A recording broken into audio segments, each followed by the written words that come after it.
మన చిన్నప్పుడు పల్లెటూరులో దొరికిన పాలు ఇప్పుడు సిటీలో దొరకటం లేదు. మా ఇంట్లో దీని గురించి మాట్లాడుకుంటున్నప్పుడు కంట్రీ డిలైట్ గురించి తెలిసి ఉన్నత ప్రమాణాలు ఉన్న ల్యాబ్స్ లో టెస్ట్ చేయించి రోజు రిపోర్ట్స్ ని యాప్ లో అప్డేట్ చేస్తారు. వాళ్ళ విధానాలు చూసి సంతృప్తి చెంది ఇలా రికమెండ్ చేస్తున్నాను. ఇప్పుడే కంట్రీ డిలైట్ యాప్ ని డౌన్లోడ్ చేసుకోండి. Download the country delight app now. సాధారణంగా ప్రతి బడ్జెట్లో కేటాయింపులకు అండ్ ఆ ఫైనాన్షియల్ ఇయర్లో ఖర్చు పెట్టిన దానికి చాలా వ్యత్యాసం ఉంటుంది సార్. వాళ్ళు చెప్పినట్టుగా ఎక్కడ ఏ బడ్జెట్లో జరగలేదు అనుకుంటా. అంటే ఈ బడ్జెట్ ప్రకారం అనుకున్నట్లుగా జరగకపోతే ఎలా, ఈ అంచనాల ఆచరణలో తారుమారైతే ఎలా? అంటే మీరు అనేది కరెక్ట్ ప్రశ్న.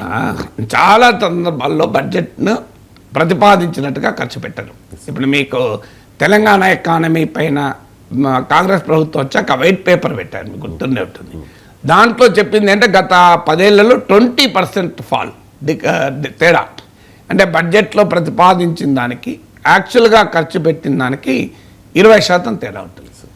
తేడా నార్మల్గా ఉంటుంది, ఉండడం తప్పు కాదు. ఎందుకంటే budget is always for the next financial year. మనకు అర్థం కావాల్సింది ఏంటంటే ఇవాళ రేపు బడ్జెట్ ప్రవేశపెడుతున్నారు.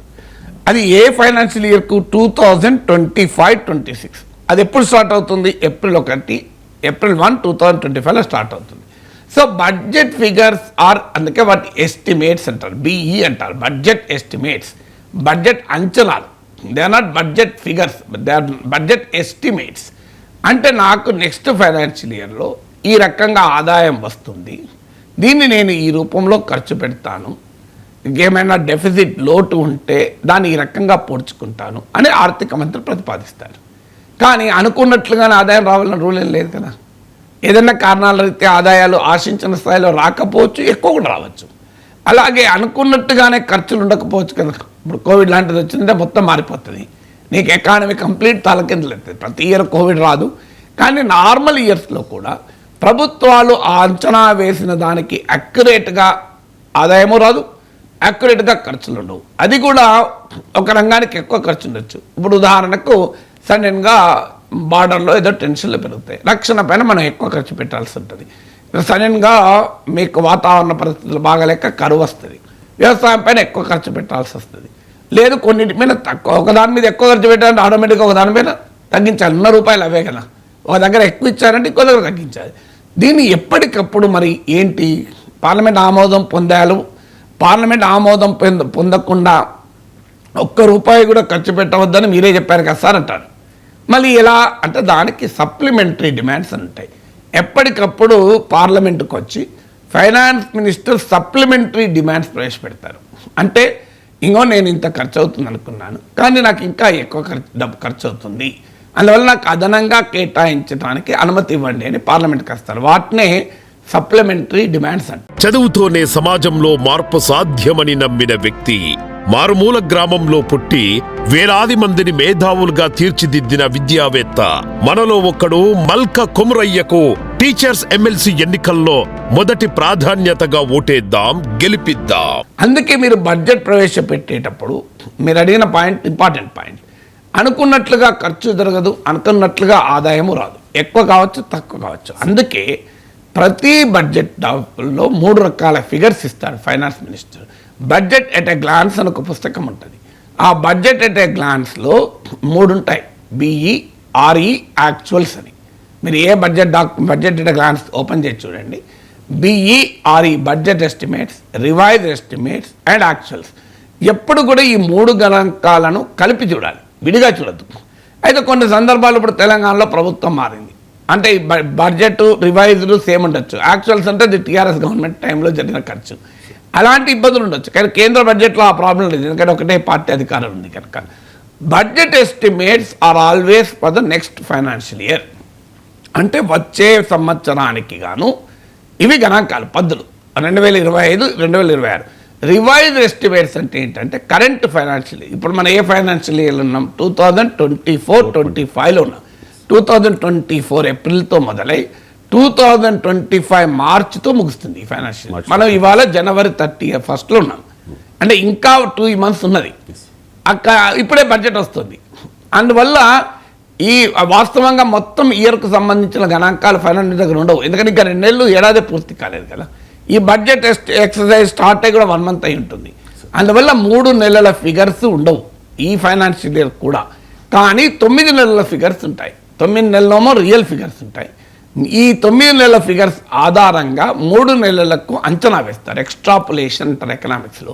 సో ఈ రివైజ్ ఎస్టిమేట్స్లో ఇంకో లాస్ట్ బడ్జెట్లో 2024 ఫిబ్రవరిలో ఇలా ప్రవేశపెట్టాం, కానీ ఇప్పుడు రివైజ్ ఎస్టిమేట్స్లో ఇలా ఉన్నవి అని రివైజ్ ఎస్టిమేట్స్ సవరించిన అంచనాలు ఇస్తారు. కానీ సవరించిన అంచనాల్లో కూడా సమస్య ఏంటి, అది కూడా పూర్తి ఫైనాన్షియల్ కాదు. ఎందుకంటే ఒక 2 నెలలు ఇంకా టైం మిగిలే ఉంది. ఇంకా ఫైనాన్స్ మినిస్టర్కు డాక్యుమెంట్లో వచ్చే సమయానికి ఇంకో 1 మంత్ ముందే వచ్చి ఉంటాయి. అంటే ఒక 3 నెలల యాక్చువల్స్ లేవు, కానీ అవి రివైజ్ ఎస్టిమేట్స్ ఇస్తారు. యాక్చువల్స్ ఎప్పుడు దొరుకుతాయి, లాస్ట్ ఇయర్ అంతకుముందు అంటే 2025-26 బడ్జెట్ ఎస్టిమేట్స్తో 2024-25 ఫైనాన్షియల్ ఇయర్కు రివైజ్ ఎస్టిమేట్స్ ఇస్తారు. 2023-24కి యాక్చువల్స్ ఉంటాయి.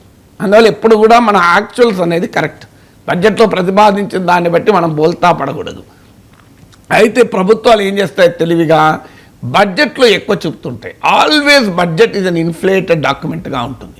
ఎందుకు బడ్జెట్ శాంక్టిటీ కోల్పోయింది. ప్రభుత్వాలు ఏం చేస్తాయంటే రేపంతా టీవీ ఛానల్లో డిబేట్లు, ఎల్లుండి పేపర్లో ఫ్రంట్ పేజీలు, ఒక 1 నెల రోజుల పాటు బడ్జెట్, తర్వాత ఏం జరిగింది ఎవరికి తెలుసు. ఉదాహరణకు 50,000 కోట్లు రైతాంగ సంక్షేమానికి ఖర్చు పెట్టారనుకోండి, టీవీలో రైతాంగ సంక్షేమానికి మోడీ ప్రభుత్వ నిబద్ధత చూడండి అని పేపర్లో ఎడిటోరియల్స్, పేజ్ 1లో వార్తలు నెలంతా జరుగుతుంది. తర్వాత 10,000 ఇచ్చినావా 20,000 ఇచ్చినా ఎవరికి తెలుస్తుంది, అది ఎవరు చర్చ పెడతారు, ఏ పేపర్లో వస్తుంది, ఏ టీవీలో వస్తుంది, వచ్చినా ప్రజల దృష్టి ఉంటుందా దానిపైన. బడ్జెట్ అనేది ఒక పెద్ద ఈవెంట్. ఆ ఈవెంట్లో నువ్వు ఎక్కువ పెడితే ఆ ఏడాదంతా ఎక్కువనే పెట్టారని ప్రజలు అనుకుంటారు, తక్కువ పెడితే తక్కువ పెట్టినని అనుకుంటారు.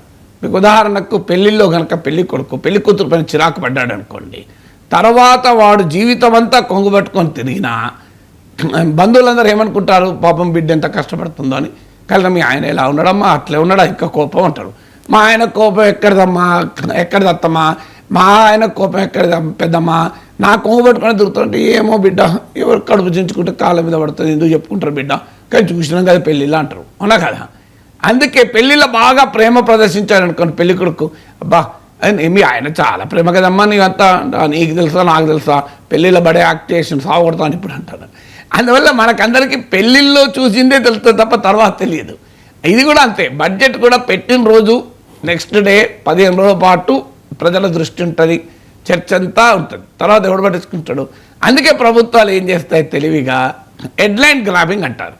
అంటే ఏ రకంగా బడ్జెట్ను చూపెడితే షుగర్ కోటెడ్ అంటారు, ఏ రకంగా చూపెడితే ప్రజల దృష్టిని ఆకర్షించవు. తర్వాత ఎవడు పట్టించుకుంటాడు. చావు కబురు చల్లగా చెప్పినట్లు సమస్య వచ్చింది, అనుకున్న ఆదాయం రాలే, ఏదో చెప్తారు, చెప్పి అసలు వింటారు. అందుకే మనం యాక్చువల్స్ చూడాలి. ఎప్పుడు కూడా బడ్జెట్ డాక్యుమెంట్లతో 3 రకాల ఫిగర్స్ ఉంటాయి బడ్జెట్ ఎగ్జామ్స్లో. ఒకటి budget estimates for the next financial year, that is 2025-26. Revise estimates for the current financial year 2024-25. అది ఇంకా పూర్తి కాలేదు, 2 నెలలు మిగిలే ఉంది. యాక్చువల్ ఫర్ 2023-24, ఎందుకంటే 24 ఫైనాన్షియల్ ఇయర్ 2023-24 ఫైనాన్షియల్ ఇయర్ మార్చిలో ముగిసింది. ఇవాళ ముగిసిన తర్వాత ఇంకా మనకు ఆల్రెడీ 10 నెలలు అయిపోయింది. సో మనకు పూర్తి ఫిగర్స్ ఉంటాయి. అందువల్ల యాక్చువల్స్ అంటారు, లేదా ఫైనల్ ఎస్టిమేట్స్ అంటారు, నార్మల్గా యాక్చువల్స్ అంటారు. సో అందువల్ల budget estimates, revise estimates, actuals. చర్చ మాత్రం బడ్జెట్ ఎస్టిమేట్స్ పైనే జరుగుతుంది, రివైజ్ ఎస్టిమేట్స్ పైన చర్చ జరగదు, ఆమోదం ఉండదు.